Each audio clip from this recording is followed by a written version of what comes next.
Hey everyone, Roxanne. Oh, I haven't put a video up in a while, about 3 weeks or so, and I have a whole bunch of classes, live classes to still put out. But I thought the other day I was going to put one, I guess it was from November or something of last year. A lot of valid material in there, but sometimes, it hits you the moment, right? And the moment said, go ahead and talk. Let's catch up a little bit. So,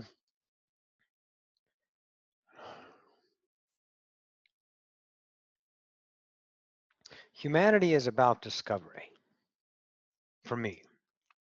And I'm going to say this subjectively, so don't look this as a command. I think humanity itself loses its way when it looks as to another for authority. Not authority as in reign, but authority as in leadership, as in a probable direction.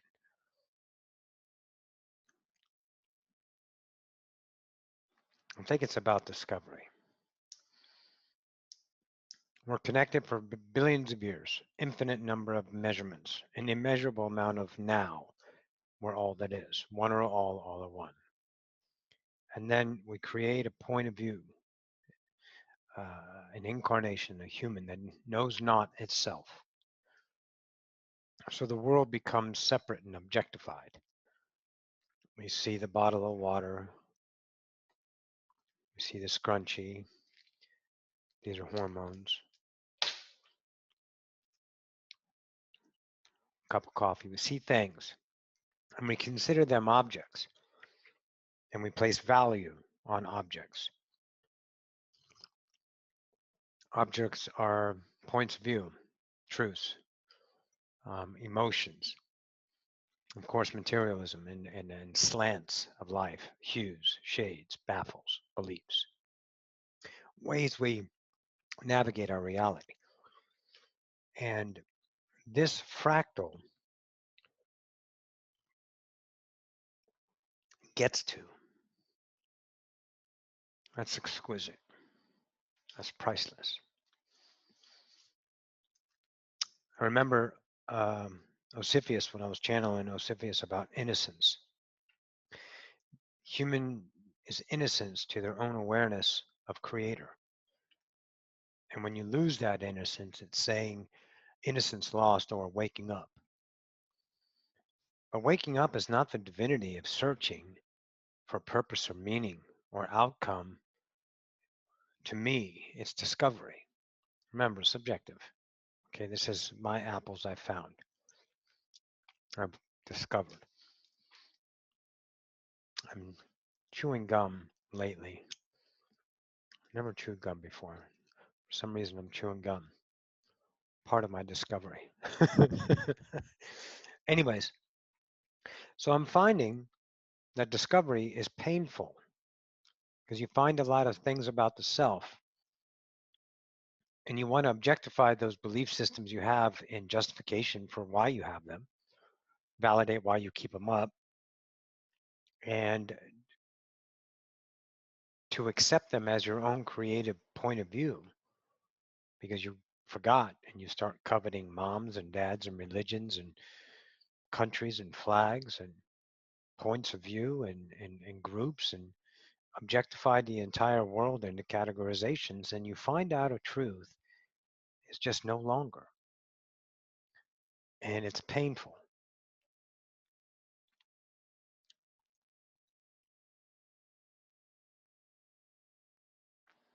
And you transcend it with complete acceptance. I don't think we can use the tools of polarity to ascend ourselves.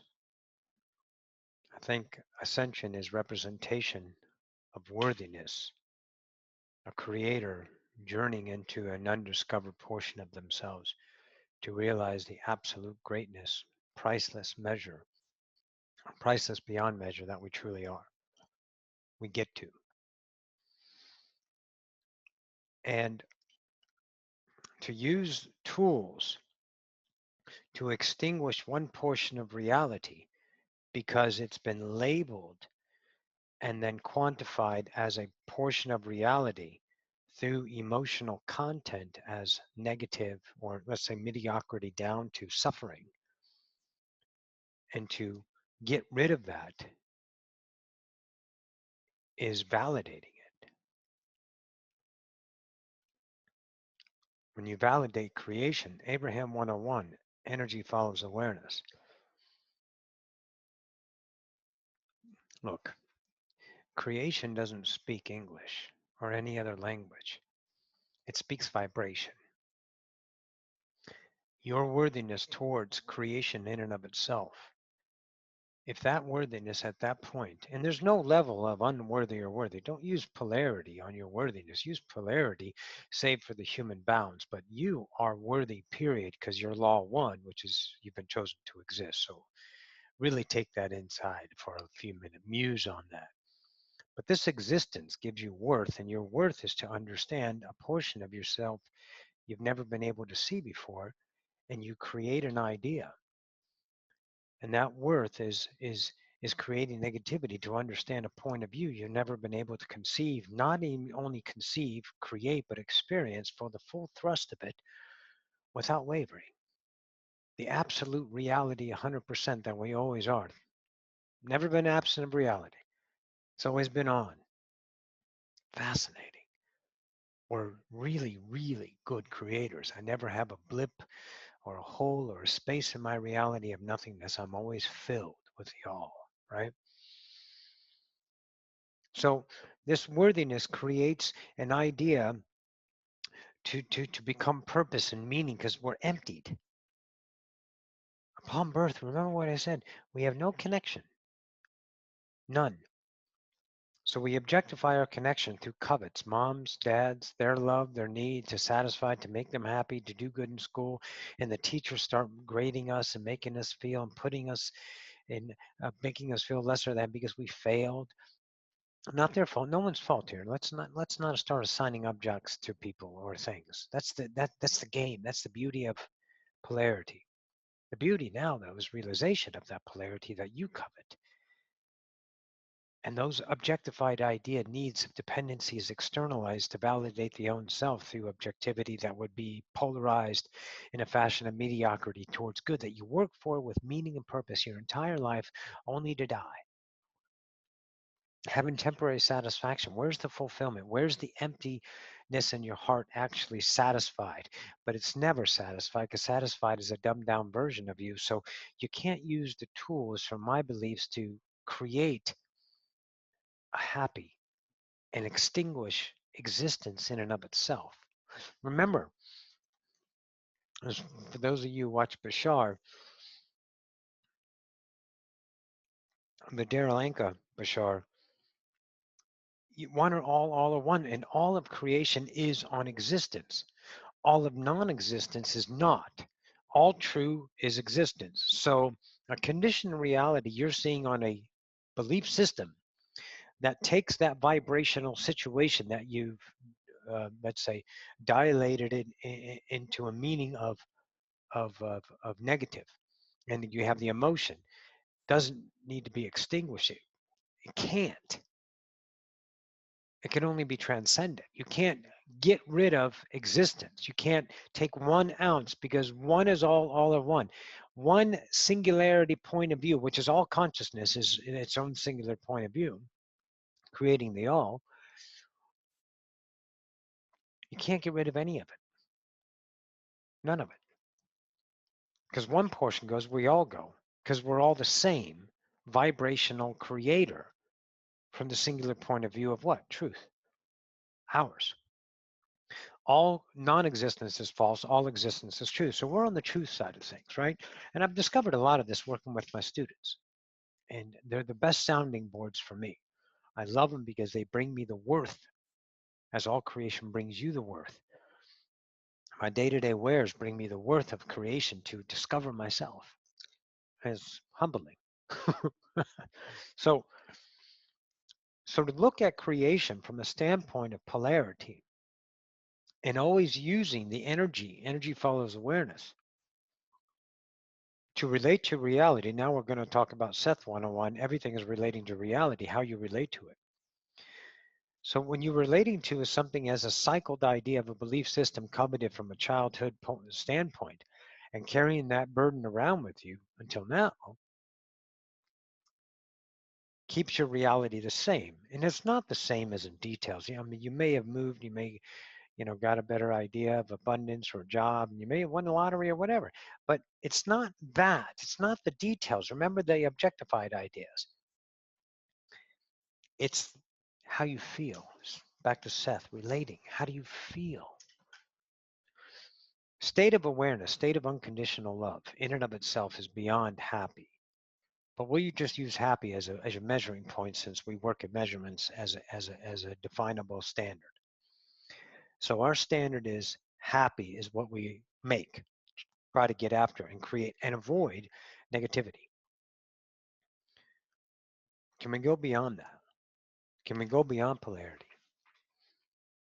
Can we understand ourselves as looking around at the masters of joined on, seeing them as discoverers of themselves, co-creators, no matter how obtuse or how valiant they are, they're not those things. They're masters to come to a idea incarnation and not know. And whatever their journey is, it is.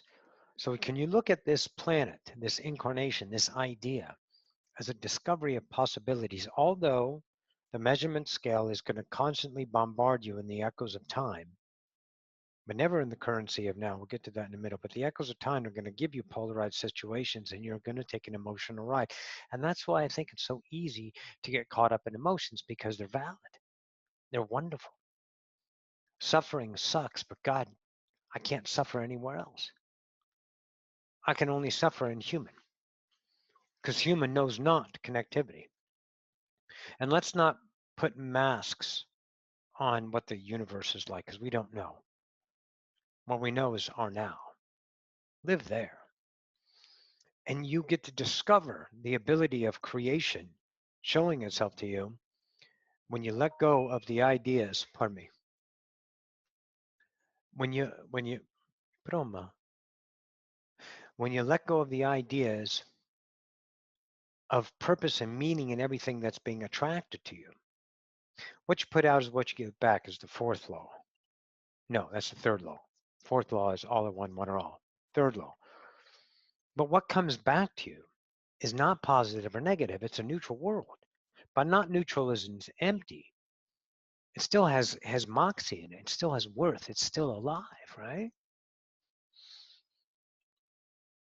So when that reality comes to you, if you take down your defenses, and albeit it's scary as shit, it's uncertain, it's vulnerability to them. When I channeled Jane Roberts a few years ago, the vulnerability aspect was one of her ideas that they taught in the Egypt schools, Egyptian mystery schools, to be completely naked and understand that reality is an attraction. If you protect, then you attract attack. First act of war is defense. So when you are the vibration of worth, I know I keep looking around because I keep getting visitors in the room. It's really cool. When you allow reality to show its worth to you without the immediacy of the egoic structure that defends and takes care of you and offers you blankets of security, I call it the Linus blanket for you Peanuts fan out there. The blanket of security to navigate your reality, and you always manage that little idea. You work for happiness and purpose and meaning because you want to feel fulfilled through the obligations of others accepting that as what you expect them to like. Let's say you go to a person, like you want your mother's or your father's approval on an action. If you want to talk about something, someone gets pregnant, and you have to go to your parents, and you're deathly afraid of them because it's not the right timing. You know that idea, that fear that you need their approval. Why the fuck do you need anyone's approval? You've been chosen to exist, but the egoic structure is starting to hit your situation with all those emotions, and then the mind works it out on how to manage it. And that's in any situation. Um, Maybe a bill that was unexpected, or your paycheck was too short, or something. The, the the tedious ideas of being human that we all want to get away from, managing life through the abundance of earning a living and making life be fulfilled, is the ego at its best worst, and it works because of what's it's coveted. That's why so many people have such vast different lives, is because the beauty of the ego covers what it is to itself, and that can't be dictated by a conscious mind who was part of that coveting as it grows. And then you have a personality, and the personality does its fucking best. We're doing our best, right? It's easy to look at the tragedies of the world, the shootings that happened. I'm in San Antonio, El Paso, Ohio. Our family's from Cleveland. I had relevance to those, but it wasn't really relevant because it wasn't in my now. How am I supposed to feel about that? I can feel emotional about that. I can be mad at it. I can. Because here's a guy that said, this race, Mexicans, are a disaster to the country. Really? In my point of view, America is the melting pot of creation. And it's changed since, the Puritans and the farmers and the slave owners. But that's what they were. We can't help what they were. That's what they were. We can't get mad at them for having the balls to create its own world, its own country. It's a new continent, new country. But yeah, they brought a lot of crap with them. But anyways, now that's changed. It's not so much that. Now it's a different feel. What America is, it's not a melting pot anymore. It's a melting pot only if you fit in. If you don't fit in, you're going to have your group do a whole bunch of stuff and get laws changed so you can fit in. And then you have a sympathy and empathy, and all these things are human, and they're exquisite. So the shootings are disastrous from a human standpoint, and their creation from an evolutionary standpoint.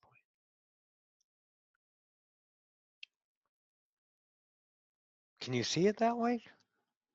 I wonder if we're allowed to see it that way. That's suffering.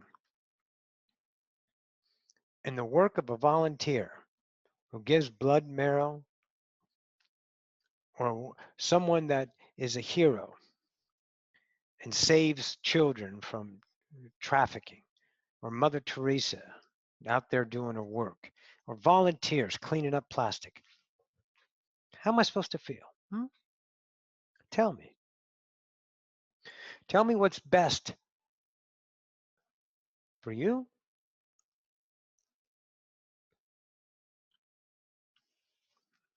The ego wants the best for humans, and that's on a polarized side up. But I'm wondering if we can be vulnerable to the experience that is not ours. If it's yours, it's different. That's a different reality. It's not comparable. But if we're vulnerable to our reality, and those things get fed into us by whatever means they get fed into us, the reactionary self is quick and standard and emotional and valid. It's real, right? But can it be objectified as an extension of you instead of an object of you? The good is wonderful and the bad is horrific. Take out polarity. What is it? It's creation. Law one is existence. No one dies. No one dies. The physical idea, sure. Do they suffer? I don't know. Does a cow that gets slaughtered suffer? Does a plant that gets chewed up suffer? They're both alive. They're both aware. I can see them as suffering. but I know not their journey. I know mine. I discover my beliefs, my truths, my values, my relationship to things that value my reality and attraction that give me the absolute worth of my own experience. Would I like the world to be free? Yes. But is it going to be free because I command it to be that through justifications of righteous and wrong? Who am I to say they're wrong? Don't I become them? If one point of view is right and they believe in that truth because they create truth, it doesn't necessarily in any way, shape, or form need to be your truth. So let's look at that. I'm right, and the opposition, the guy that killed all those people, is right. It was his truth. So I make that wrong through measurement, which is my right. It's my truth. But if he's right and I'm right, then who's wrong? Nobody.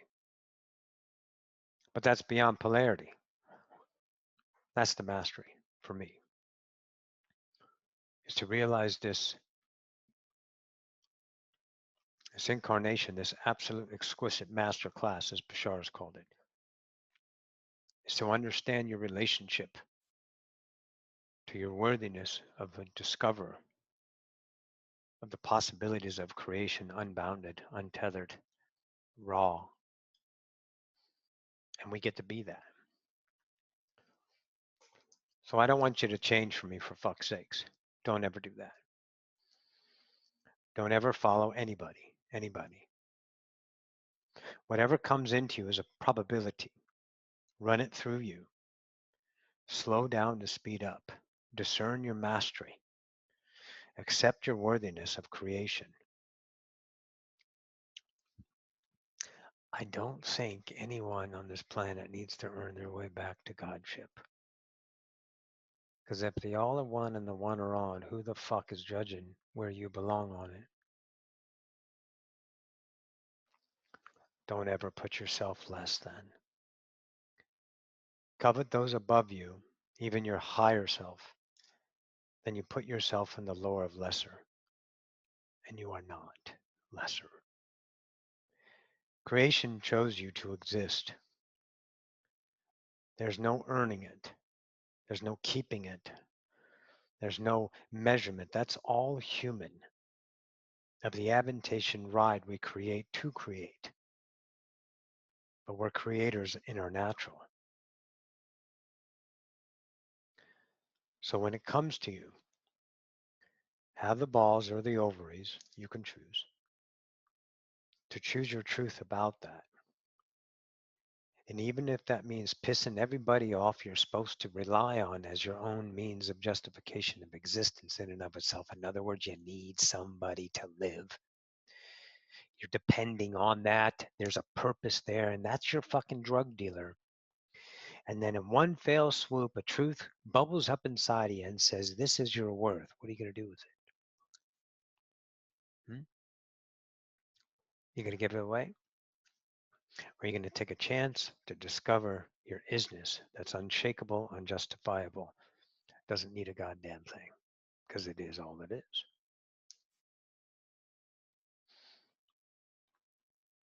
You discover you. Recently, I found a saying, and I said it with the channel as I came in with this idea, take the journey of truths. And I do this with a couple of my students. Here's you bebopping along reality, and you make a choice. And that choice creates this. A creates B, Seth. Framework A, framework B. You go beyond yourself in the moment. Then you regret this.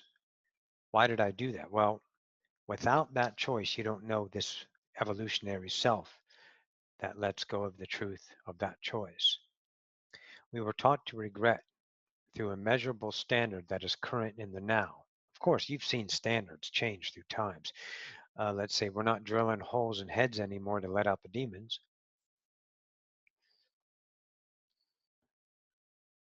but we are medicating the shit out of ourselves because we're afraid of what we're able to do.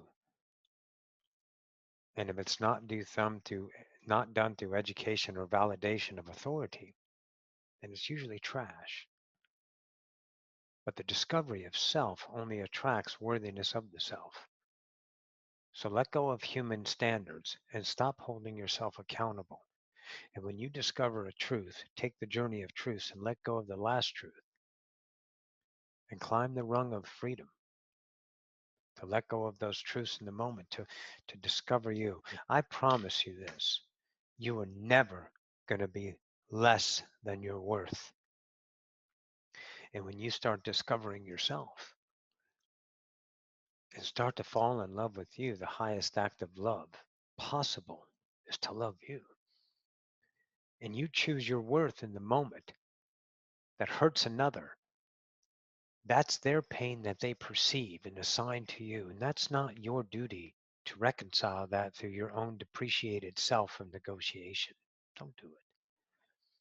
Let them experience their own belief systems coveted so they may see the same thing you did. They're not worth that truth anymore to assign you blame, but to transcend it through full acceptance. Preachers are shining light into people's eye through a truth of fear. You don't preach.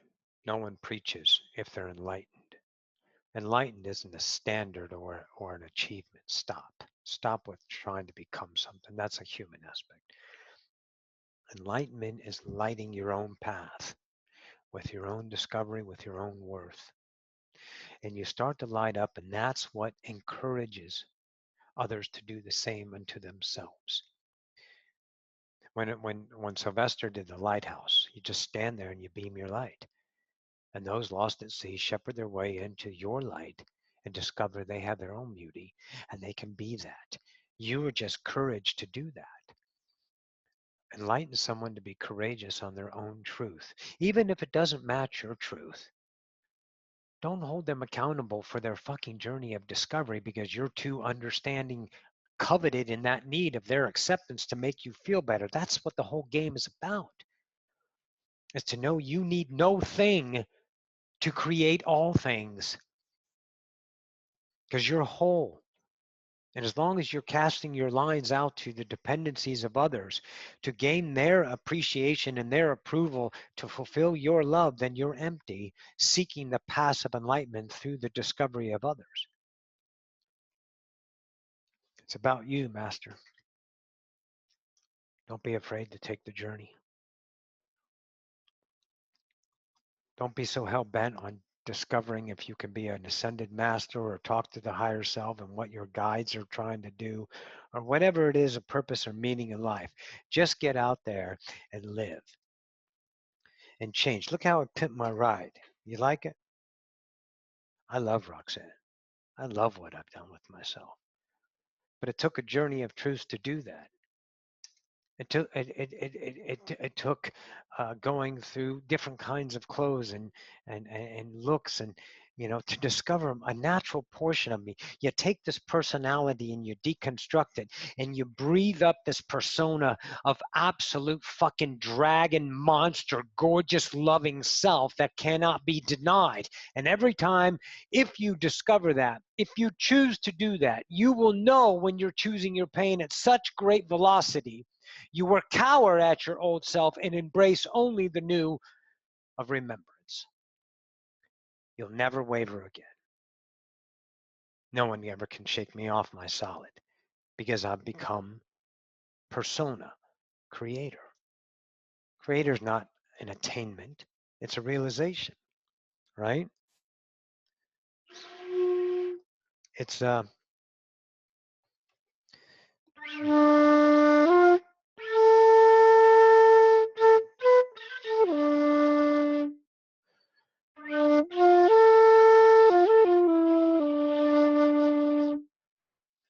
Marshall Tucker Band. Creator is realized like happiness. You can't be given happy. Look at the happiness. Look at the happiness we do. Oh, what are you going to do this? What are you going to do? What are you going to do? What about now? But to discover the now, you got to get out of time. You got to get out of the reflections of meaning and purpose and becoming. Discover. Discover that self.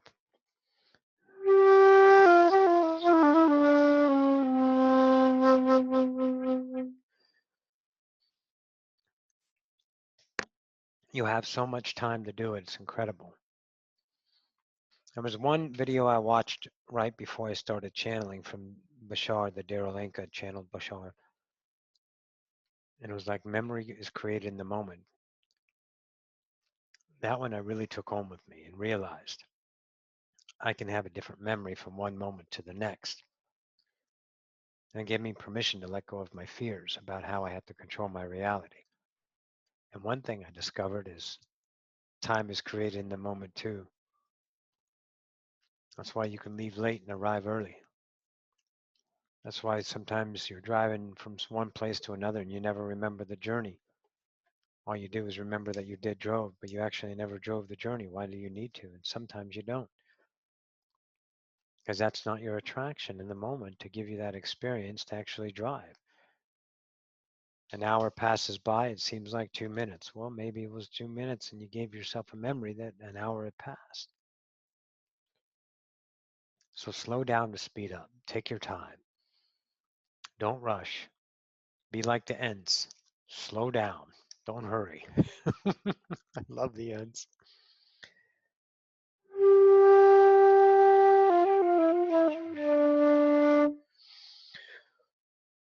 I play clarinet. It's right there. I took up the flute to discover it. And I do it because I want to know no reason to do this. And that's priceless. So anyways, I have some other classes I'll put up.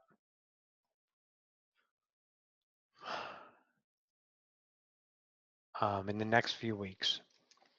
But I wanted to give you a catch up, so to speak, on the now.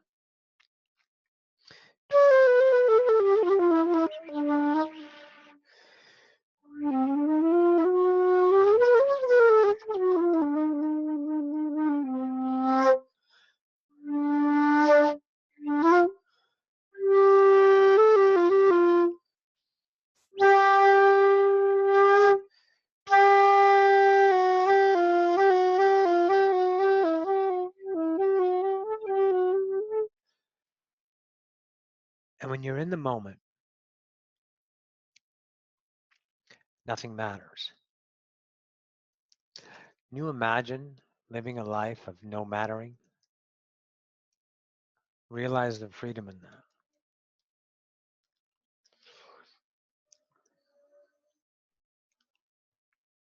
I went through a lot of emotion, a lot of rage, a lot of hate, a lot of screaming and hollering and angering, because I was raised to be angry, to be mad, to be less than, be obtuse. No one's fault. My mastery. Don't be afraid.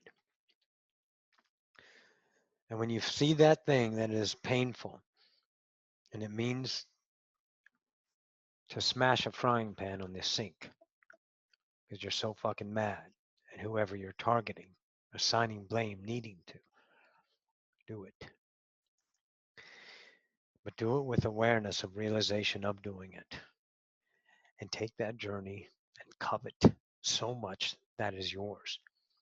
Complete acceptance and vulnerability, that is your rage, that is your hate, that is your fucking hope. Hope is the same frequency as rage. It's a vibration of less than, of separation. Worth goes beyond things, but you must be them to know them, because they are your own creation, objectified. And when you subjectify them as extensions of yourself, then you transcend them with your own unconditional love, and that vibration dissipates. The personality, the ego deconstructs, and the God shows up. Not the God that creates suitcase full of money or peace on earth, not any of that horse shit. The God that knows himself, that doesn't have boundaries or edges on the universe, that doesn't fit it into the colorless boxes we've grown accustomed to as greatness. We are so beyond what we are. Don't be afraid to find it.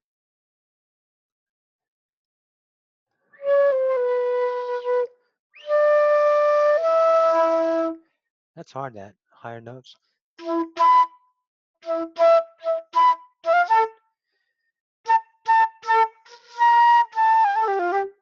Anywho, practice, practice, practice. I love you guys. And I don't mean I love you as in the human love. That's conditioned love.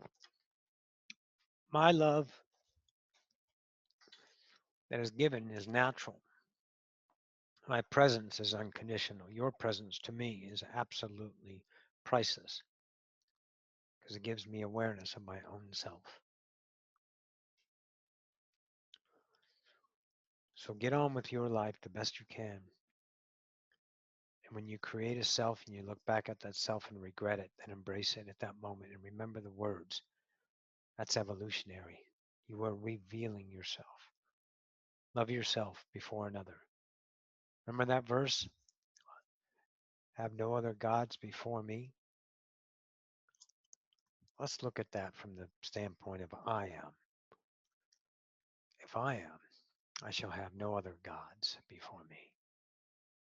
Take care of number one. Number one speaks vibration. This is worth. At the expense of other is selfish. This is not selfish. This is discovery.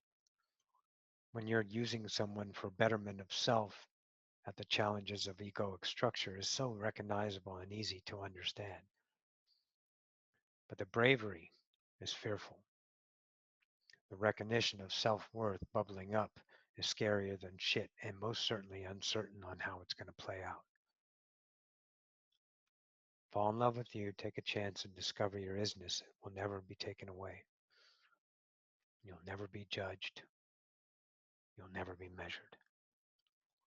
The judgments are your own or accepted from another master who knows himself as not. Love them for what they do. Don't help them or have pity or compassion for them. Don't give them vibrations of sympathy and empathy and hope.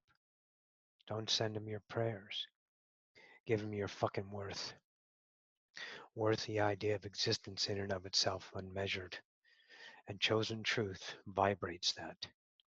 Not the truth of reconciliation with the human standards. Not the truth of fulfilling obligations or respect or responsibilities. The truth of myself in the moment isness. And that may change, and that doesn't matter because that's time. Fuck time. Be now and discover yourself. I love you guys. Go find yourselves through the passions of discovery. Fear no tomorrow and harbor no yesterday. Live in isness of now and discover the beauty of you. I love you guys.